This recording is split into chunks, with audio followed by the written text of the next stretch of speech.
La Escuela de Medicina y Ciencias de la Salud se fundó en Monterrey en el año de 1978, y es ahí donde está el Centro de Innovación y Transferencia en Salud, el Hospital San José y el Hospital Zambrano Elion.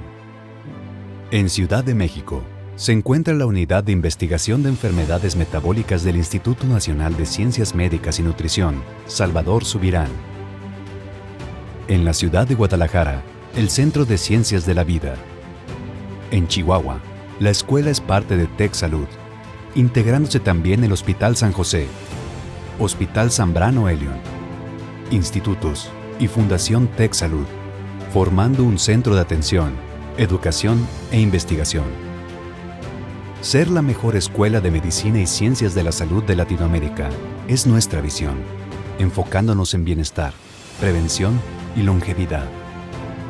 Nuestros programas académicos: médico cirujano odontólogo, licenciatura en nutrición y bienestar integral, licenciatura en psicología clínica y de la salud y licenciatura en biociencias. 17 especialidades y subespecialidades médicas, 30 cursos de alta especialidad, una maestría y 2 doctorados. Nos caracteriza nuestro modelo educativo innovador, creando una experiencia transformadora con alianzas educativas en todo el mundo, 8 grupos de investigación con enfoque estratégico y más de 50 alianzas educativas en todo el mundo. Sociedades académicas para monitorear y apoyar a los alumnos, posicionándonos dentro de los primeros 5 lugares en el examen nacional para aspirantes a residencias médicas. Nuestros programas cuentan con acreditaciones nacionales que respaldan su formación, siendo la primera escuela privada que tiene convenio con la Secretaría de Salud del Estado de Nuevo León, a través del programa multicéntrico. Y somos la única universidad privada en México que figura en el ranking QS de Medicina en Latinoamérica.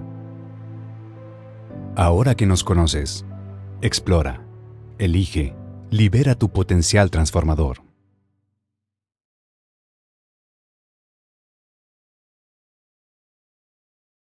Muy buenos días, soy el doctor Óscar Valencia, coordinador de este espacio de educación médica continua. Y antes de dar inicio a nuestra plática del día de hoy, les recordamos mantener en silencio sus micrófonos con el fin de escuchar mejor a nuestro ponente. Todas las preguntas las podrán hacer a través del chat y al final de la presentación las haremos llegar a la ponente. También les pedimos nos hagan favor de llenar la encuesta de satisfacción. La liga para ese fin estará en el chat o también a través del código QR que podremos al final de la sesión. También les pedimos que en su pantalla pongan el nombre completo. Es importante que venga el nombre, que no venga el iPhone de alguien o un número, sino que realmente pongan su nombre. Esto es importante para fines de las constancias. En nombre de la Escuela de Medicina y Ciencias de la Salud, les damos la más cordial bienvenida a nuestra sesión académica de pediatría.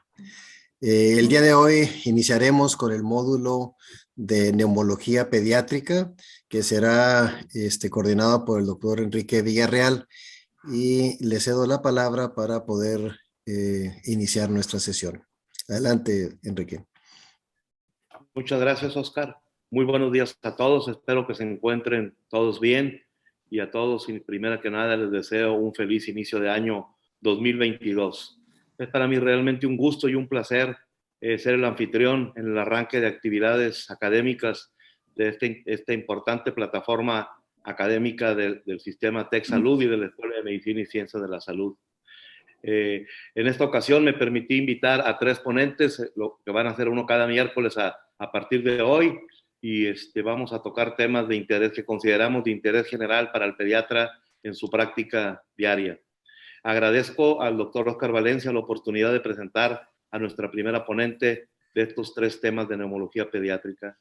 Iniciaremos en esta ocasión con el tema de abordaje del niño con tos crónica por la doctora Dolores Ruiz Pedraza. La doctora Lolis, como le decimos de cariño, es egresada de nuestra Facultad de Medicina de la Universidad Autónoma de Nuevo León Posteriormente hizo su especialidad en pediatría en el Hospital Regional de Especialidad número 23 y es neumóloga pediatra egresada del Hospital Infantil de México Federico Gómez en la Ciudad de México. La doctora Lolis tiene una amplia trayectoria académica y asistencial en el Hospital de Especialidades número 25 del Instituto Mexicano del Seguro Social y además es fundadora del programa de una de las escuelas de neumología pediátrica del país en la unidad médica de alta especialidad número 34 del IMSS aquí en Monterrey. Es para mí realmente un placer presentar a la doctora Dolores y le cedo la palabra a la doctora para que inicie con el tema. Muchas gracias. Gracias, doctor. Gracias. Una disculpa por esta entrada, pero bueno, vamos a aprovechar el tiempo y a valorar el día de hoy. Estoy agradecida por la invitación. Vamos a ver el abordaje del niño con tos crónica el día de hoy. Y la primera diapositiva, no tengo ningún conflicto de interés para la presente ponencia. La siguiente capítulo. Los objetivos de la plática del día de hoy es identificar la semiología de la tos, es sistematizar su estudio clínico, radiológico, la necesidad de algún estudio especial de laboratorio específico o estudios patológicos. Hay que integrar un concepto sindromático y en base a eso aproximarnos al diagnóstico nosológico. La siguiente. Primeramente vamos a definir lo que es la tos, del latín tusis, que significa un reflejo fisiológico que es protector de la vía aérea.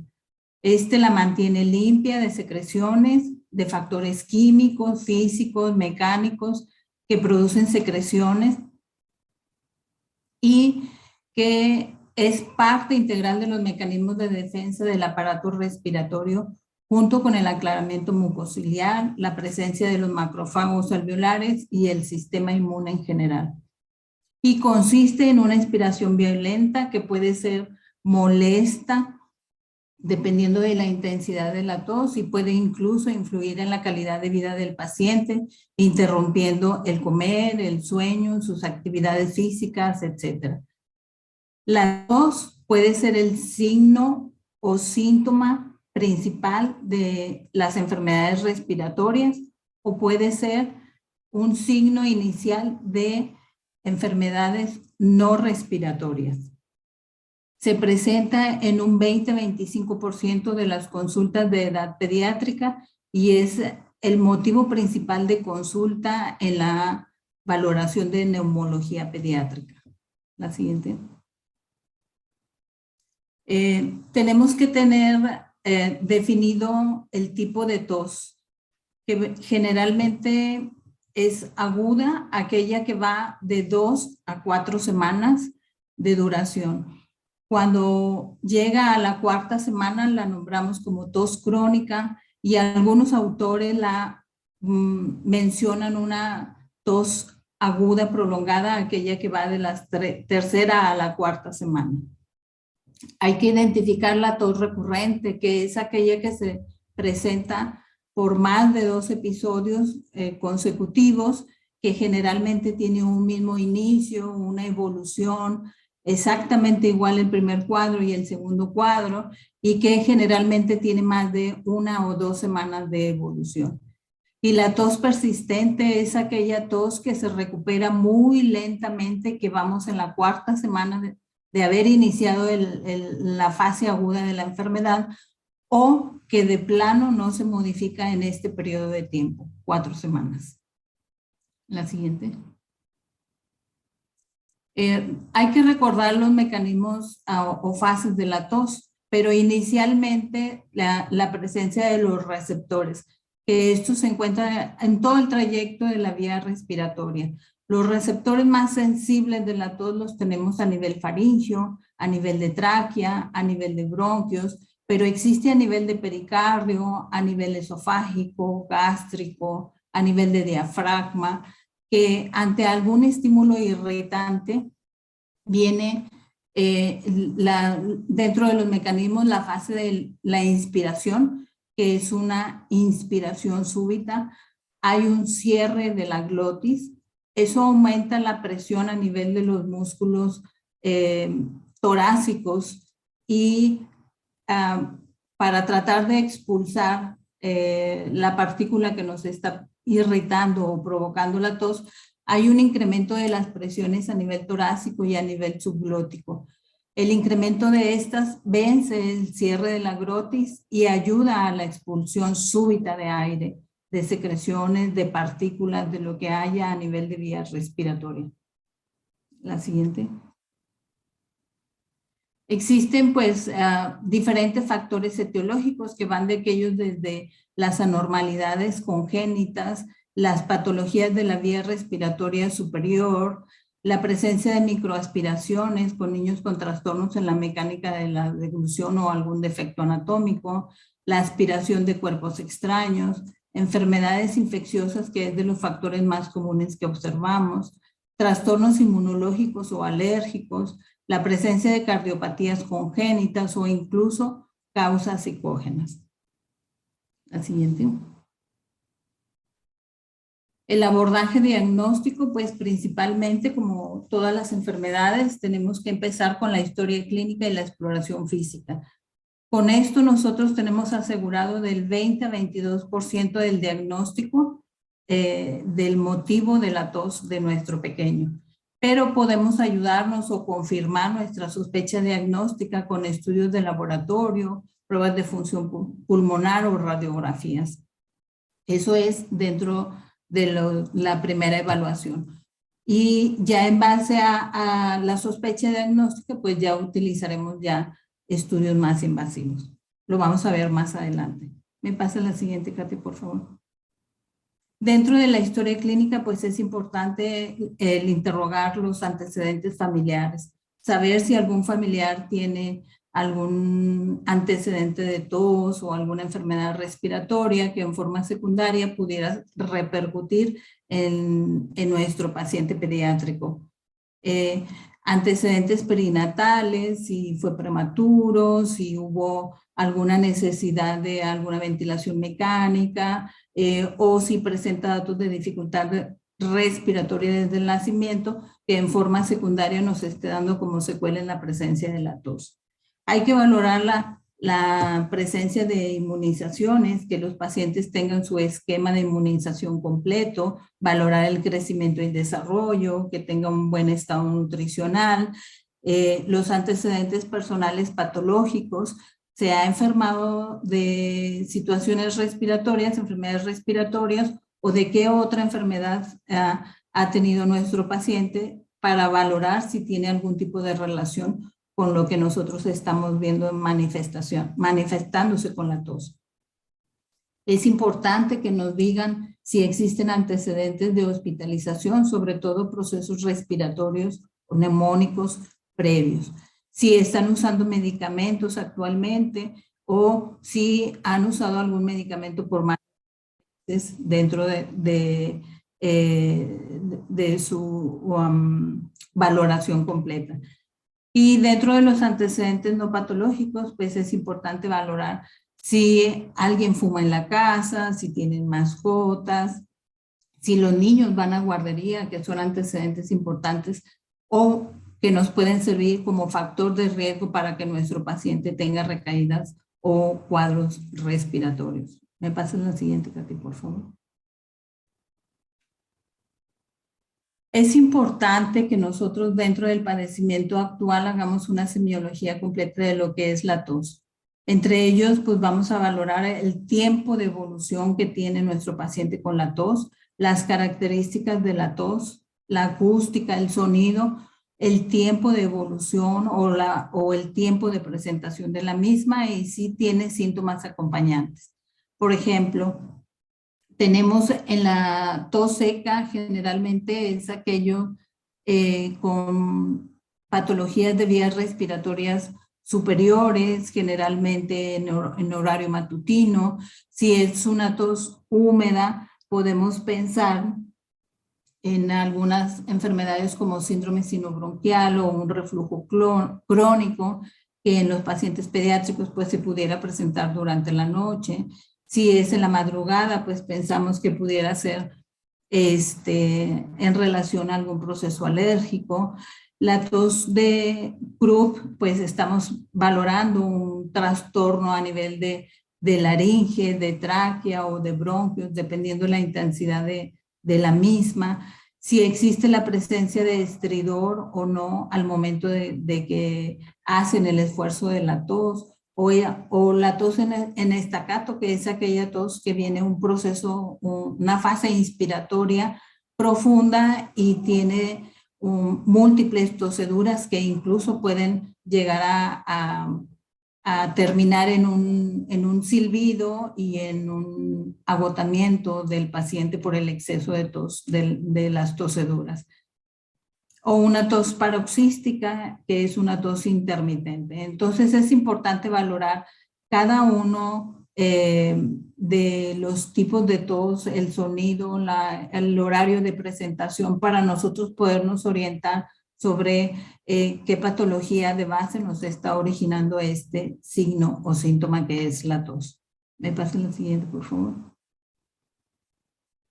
Dentro de la exploración física, pues es importante ver que nuestro paciente tenga un buen crecimiento y desarrollo, que no sea un paciente desnutrido, si tiene la presencia de cianosis, si tiene acropaquias, que ya nos hablaría de algún proceso crónico, si en el momento de nuestra evaluación tiene estridor audible, cómo tiene los oídos, nariz, garganta, si es una fase aguda o si estamos hablando de un proceso inflamatorio crónico.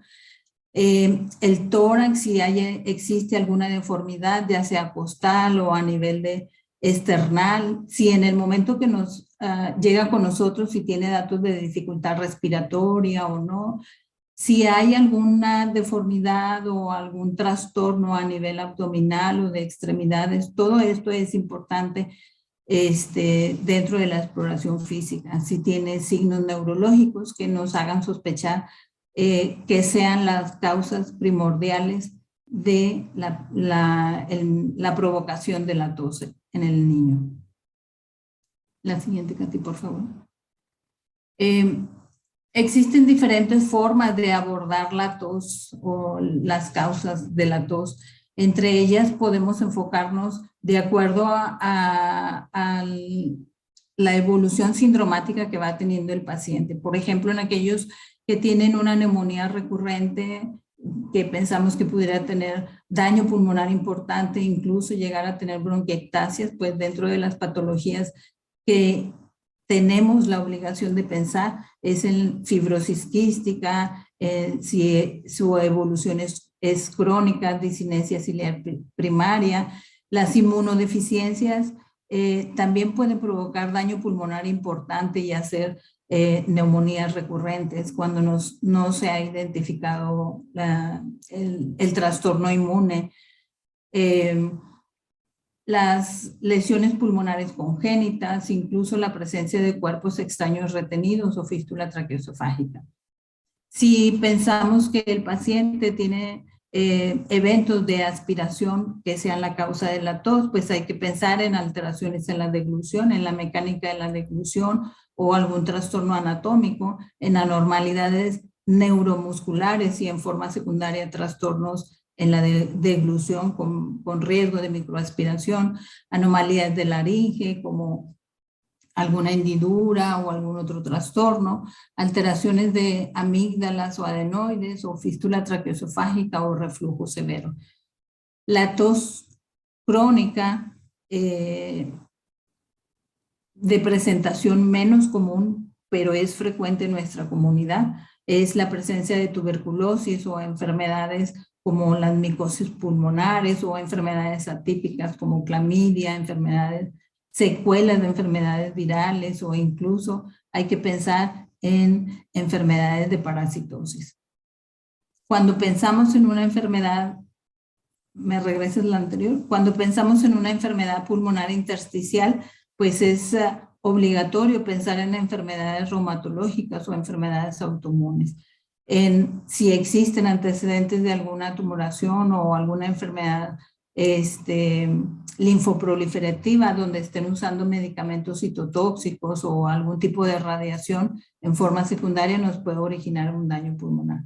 O hay que ir a buscar las enfermedades pulmonares intersticiales primarias, que esta es una gran variedad de presentación.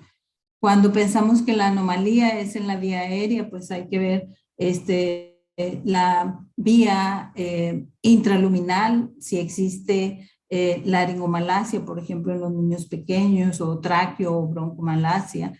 Si internamente hay presencia de algún tipo de lesión, ya sea hemangioma, papiloma o algún otro tipo de lesión granulomatosa intraluminal, o si hay una compresión extrínseca que en forma secundaria nos esté provocando los cuadros de obstrucción de la vía aérea. Otro tipo de lesiones menos comunes en la edad pediátrica es la presencia de los tumores pulmonares, la metástasis pulmonar y las masas mediastinales. Y no debemos olvidar que hay una relación también importante entre las patologías cardíacas.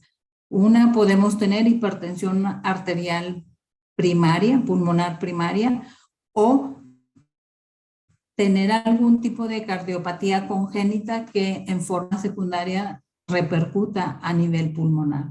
Ahora sí, la siguiente, Katy, por favor.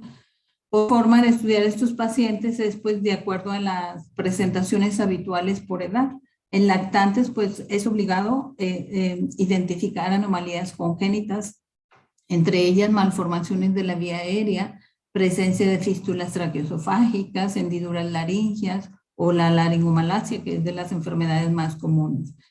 La displasia broncopulmonar, cardiopatías congénitas, si hay síndrome de obstrucción respiratoria, pues el anillo vascular.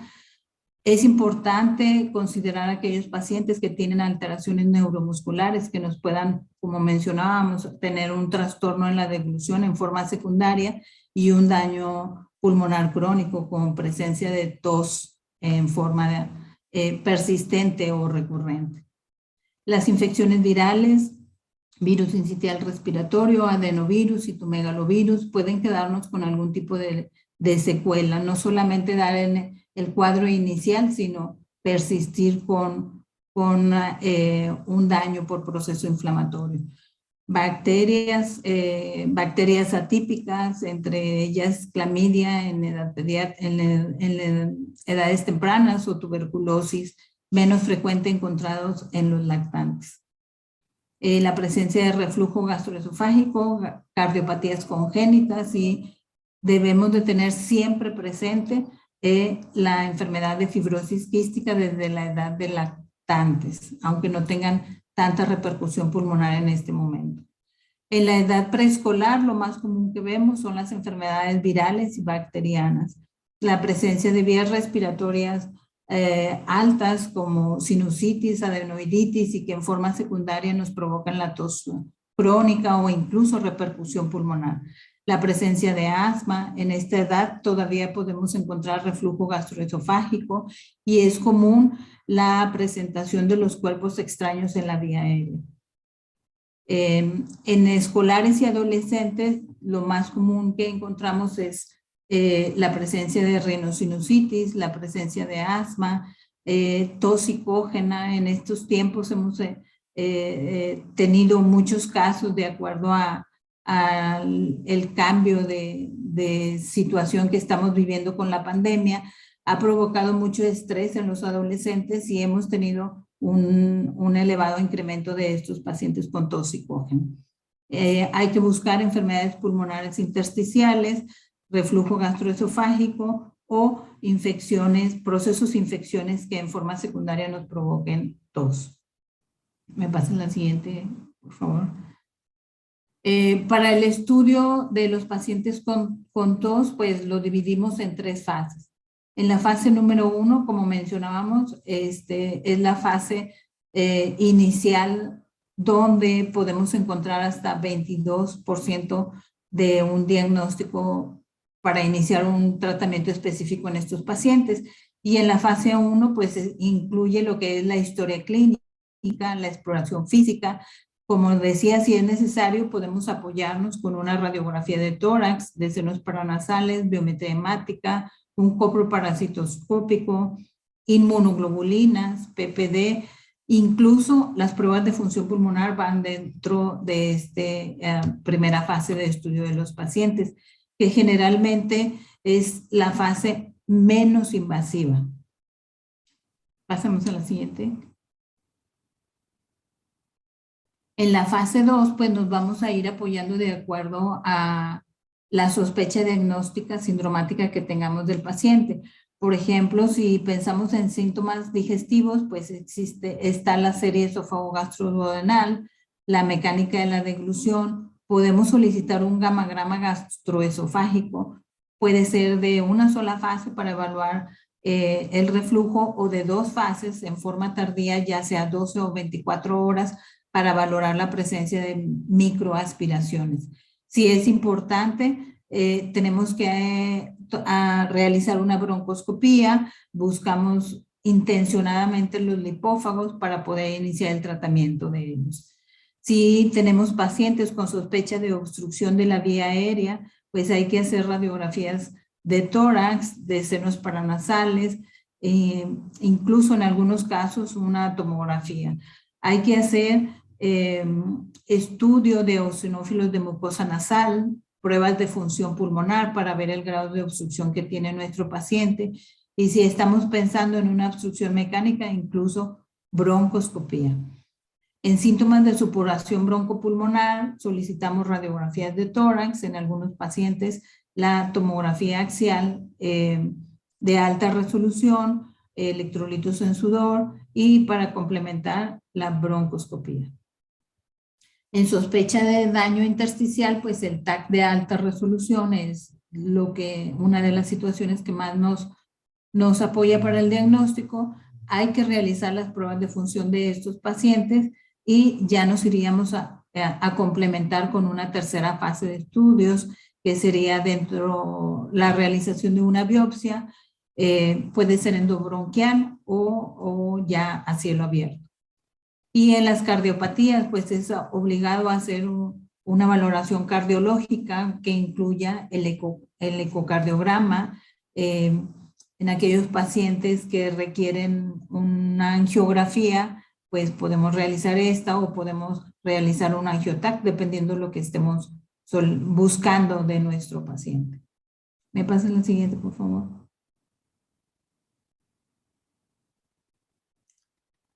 Aquí vemos algunos ejemplos. Si el paciente tiene sospecha de enfermedad aspirativa, pues generalmente la tos es seca, su evolución es crónica, puede haber presentación de sibilancias o silbido. Muchas veces se maneja como un asma refractaria a tratamiento por la presencia de sibilancias. Puede tener pausas respiratorias, apnea, puede tener incluso estridor o neumonía recurrente. Para ellos le solicitamos una serie esófago-gastroduodenal con mecánica de la deglución, el gamagrama, como habíamos mencionado, gastroesofágico, o incluso podemos llegar hasta solicitar la pHimetría.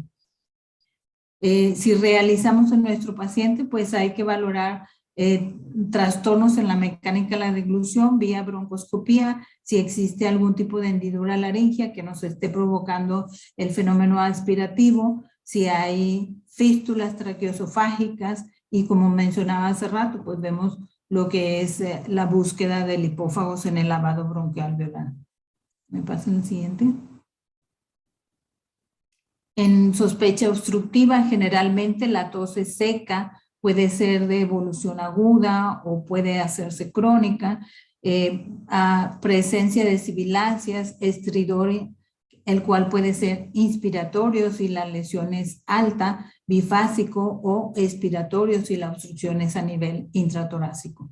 Solicitamos sus radiografías de tórax de primera instancia y senos paranasales, pruebas de función pulmonar que nos ayudan a valorar el grado de obstrucción que tiene este paciente, y en algunos casos nos tenemos que ir hasta broncoscopía para evaluar si existen malformaciones de la vía aérea, entre ellas malformaciones laringeas, estenosis subglóticas, ya sea congénitas o adquiridas, obstrucciones intrínsecas, como mencionábamos hace rato, de algún granuloma, hemangioma, etcétera, o la presencia de alguna obstrucción extrínseca que me esté comprimiendo la vía aérea y en forma secundaria da síntomas de enfermedad obstructiva.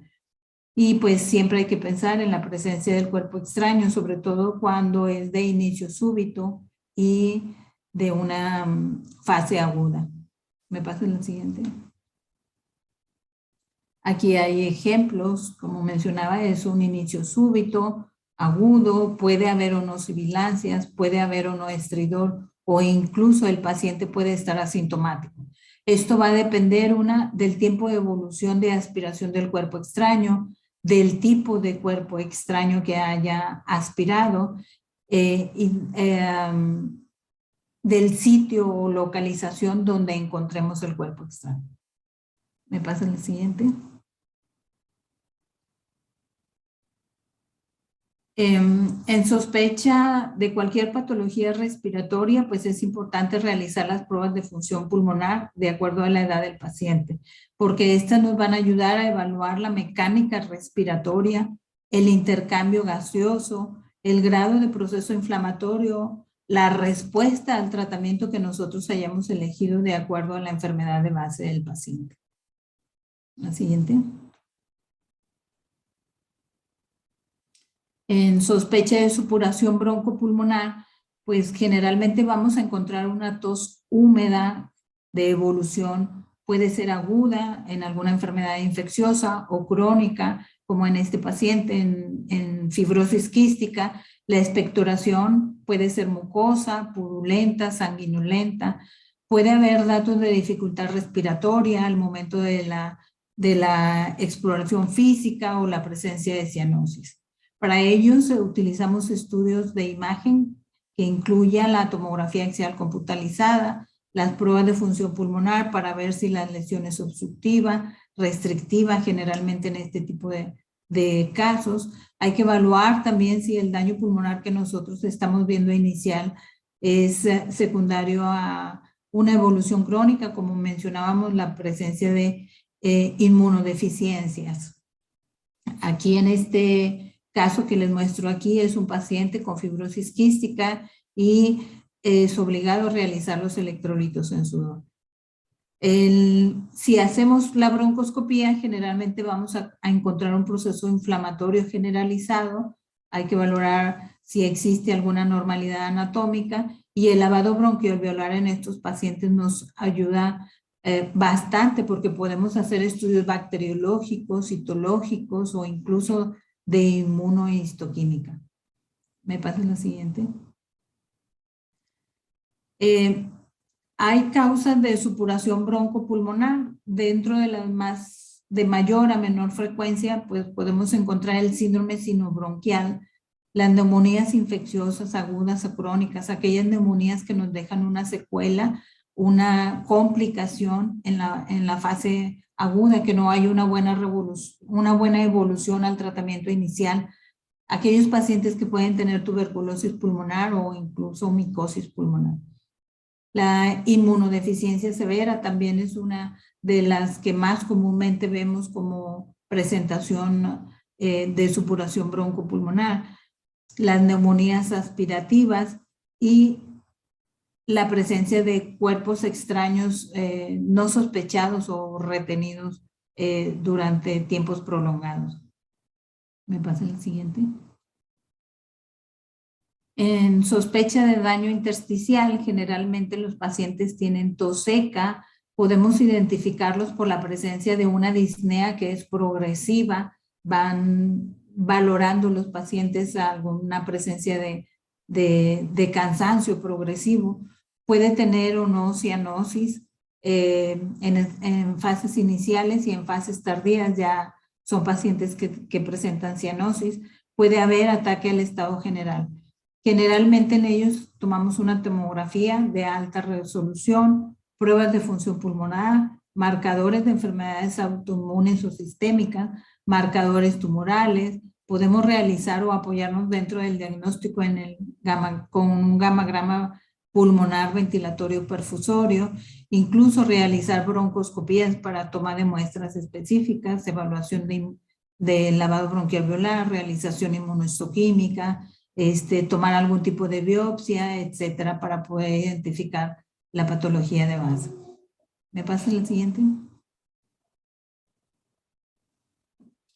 En la fase 3, pues como mencionábamos, ya son los estudios más invasión o de mayor riesgo del paciente. Entre ellos tenemos los estudios hemodinámicos y la realización de biopsia pulmonar a cielo abierto. ¿Me pasa la siguiente? Aquí les muestro algunos ejemplos de casos clínicos que hemos identificado en relación al estudio de los pacientes con tos crónica. Aquí hay un secuestro pulmonar, vemos la malformación vascular y en forma secundaria el daño pulmonar importante que tiene este paciente. ¿Me pasa la siguiente? Una fístula arteriovenosa gigante, aquí la vemos en el hemitórax izquierdo. Esta paciente empezó alrededor de los 10 años con disnea y cianosis. Fueron sus signos iniciales que tuvo esta paciente. ¿Me pasas la siguiente, por favor? Siempre hay que considerar en un paciente la asociación con algún tipo de malformación cardíaca. Vemos aquí que las lesiones vasculares pueden tener alguna repercusión a nivel bronquial. Si obstruyen tráquea o bronquios principales, puede haber alguna alteración en el desarrollo de la vía aérea en forma secundaria. ¿Me pasa la siguiente? Aquí vemos un paciente con daño pulmonar bilateral que tuvimos que llegar incluso hasta biopsia a cielo abierto para tratar de identificar que la lesión era a nivel de los linfáticos y poder dar el tratamiento específico y mejorar las condiciones del paciente. Es una linfangiomatosis pulmonar congénita, que el diagnóstico final pues se hizo con biopsia pulmonar a cielo abierto. ¿Me pasas la siguiente? Dentro de las complicaciones de tos, estas van a depender de la intensidad del cuadro inicial y de la persistencia de tiempo de evolución de la tos. Entre ellas podemos encontrar disfonía, la presencia de vómito, fatiga, dolor muscular tóraco-abdominal, hemorragias subconjuntivales, puede haber enfisema intersticial, enfisema mediastinal o subcutáneo. Podemos encontrar incontinencia urinaria y prolapso rectal, entre otros. ¿Me pasa la siguiente? El tratamiento ideal de la tos, pues es el tratamiento etiológico. Por eso es importante hacer una buena evaluación de nuestro paciente y dar el manejo específico. Entre ellos, antiinflamatorios, que generalmente los utilizamos vía inhalada, antibióticos específicos, suprimir los agentes causantes de la tos, broncoscopía, por ejemplo, en los pacientes de cuerpos extraños, dar un tratamiento psicológico o realizar un procedimiento quirúrgico de acuerdo a la patología que hayamos identificado. ¿Me pasa la siguiente, por favor?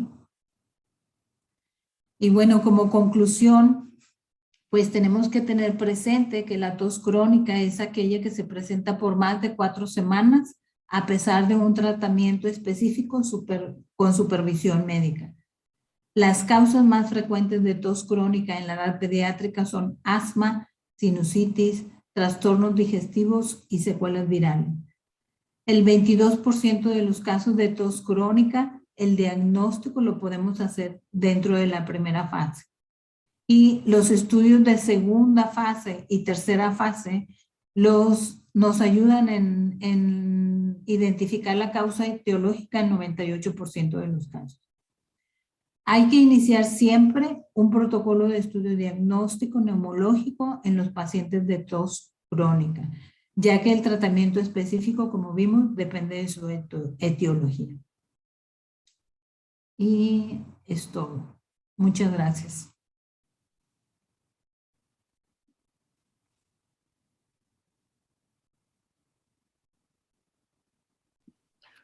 Muchas gracias, doctora.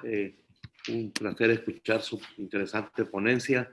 Estoy revisando nuestro chat, a ver si tenemos por ahí algunas preguntas, pero mientras llegan, como usted sabe, pues estamos en el pleno pico de la cuarta ola de esta pandemia y he visto, me ha tocado ver en forma personal, no sé si comparte el auditorio mi opinión, que un buen porcentaje de casos se presentan precisamente con un cuadro muy laringo-bronquial, con una tos muy persistente e inclusive con cuadros que han requerido hospitalización por obstrucción de vía aérea superior, tipo laringotraqueitis o laringotraqueobronquitis como CRUB. ¿Comparte algo en cuanto a esta opinión?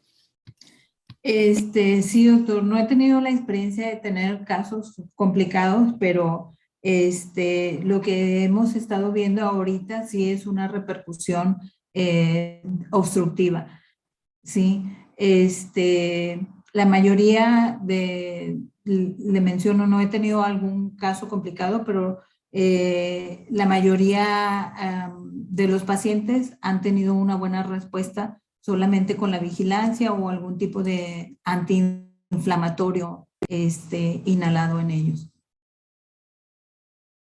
Así es. La mayoría de las guías y recomendaciones para el manejo del paciente con tos crónica o persistente es no utilizar antitusígenos. Sin embargo, es una realidad que la mayoría de las veces acabamos utilizando un medicamento, sobre todo para tranquilizar un poco la angustia que genera en los familiares el hecho de tener un niño con tos persistente, cuando sabemos que la mayoría de estos cuadros pues, son posinfecciosos virales y que se van a limitar en algún tiempo. ¿Algún comentario al respecto, doctora?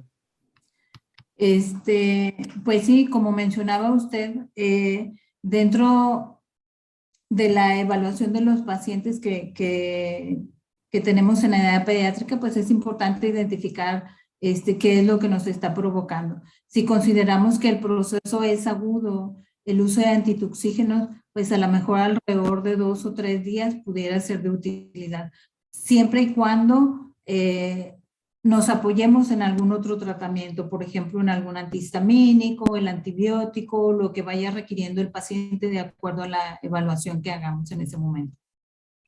Muchas gracias, doctora. Una pregunta del auditorio, la utilidad de la tomografía de senos paranasales, sobre todo en el preescolar y escolar que se presenta con tos recurrente de predominio nocturno. Sí, hay que evaluar si el paciente tiene algún grado de sinusitis crónica, alguna deformidad de lo que es la anatomía de la vía respiratoria alta, la presencia de poliposis nasal. Entonces, sí es importante realizar una evaluación. No la hacemos de rutina, la mayoría de las veces con las radiografías de tórax de senos paranasales en 2 posiciones pudiera ser de utilidad, pero en aquellos pacientes que no nos queda concluyente la presentación clínica con la radiografía, sí es importante realizar la tomografía.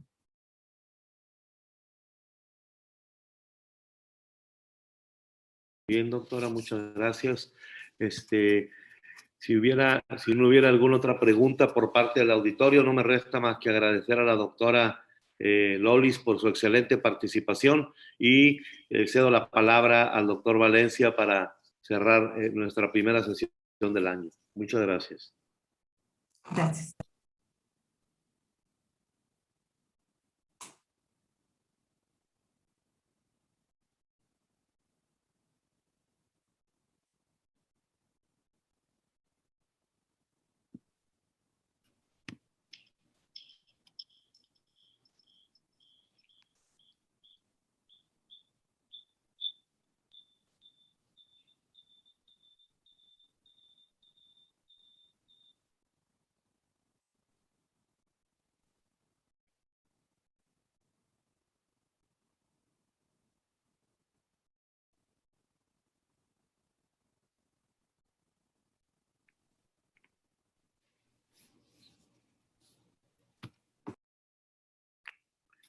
Sí, Oscar, estamos al pendiente de tus comentarios para cierre de la sesión. o Sí. compartir alguna información. Sí, sí, muchas gracias a la doctora Lolis y el doctor Enrique Villarreal por esta sesión. Son un tema extremadamente común para el pediatra en el consultorio. Y bueno, pues tendremos otras 2 pláticas en este mes de neumología pediátrica, y les adelanto que en el mes de febrero tendremos el módulo de audiología para el pediatra. Entonces les pido que lleguen en su encuesta de satisfacción.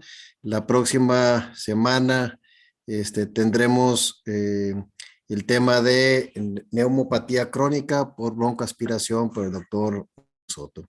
Muchísimas gracias a la doctora Dolores y al doctor Enrique por su coordinación. Muchísimas gracias, que tengan un excelente día. Buen día.